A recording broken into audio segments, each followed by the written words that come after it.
महायुती ही 2 मार्चला बारामतीमधून लोकसभेचं रणशिंग फुंकणार असल्याचं कळतंय।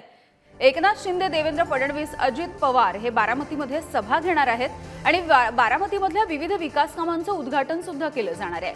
बस स्थानक, पोलीस उपमुख्यालय, पोलीस वसाहत या सगळ्याचं लोकार्पण सुद्धा केलं जाईल।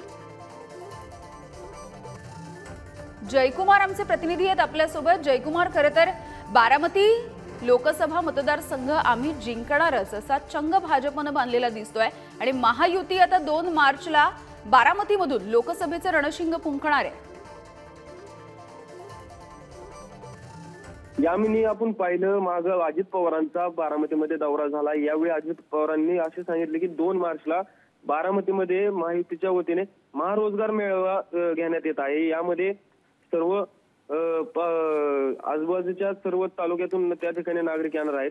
तर महायुतीने जे महारोजगार नमो मेळावा घेतला याला मुख्यमंत्री एकनाथ शिंदे, उपमुख्यमंत्री देवेंद्र फडणवीस तसेच अजित पवार देखील उपस्थित असणार आहे। यामुळे बारामती शहरातील अनेक इमारती असेल, बसस्थानक असेल, बऱ्हाणपूरचं पोलीस उपमुख्यालय असेल, हे सर्व उद्घाटनाच्या प्रतीक्षेत आहेत।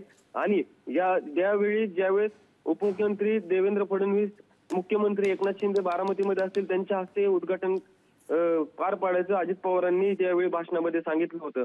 तसेच बारामतीमधील विविध विकास कामांचे उद्घाटन येत्या 2 मार्च रोजी मुख्यमंत्री आणि उपमुख्यमंत्री यांच्या हस्ते होणार आहेत। या निमित्ताने महायुती लोकसभा निवडणुकांच्या प्रचाराला सुरुवात करण्याची देखील शक्यता आहे। मुख्यमंत्री एकनाथ शिंदे, उपमुख्यमंत्री देवेंद्र फडणवीस। ठीक आहे, धन्यवाद जयकुमार या सगळ्या अपडेटसाठी।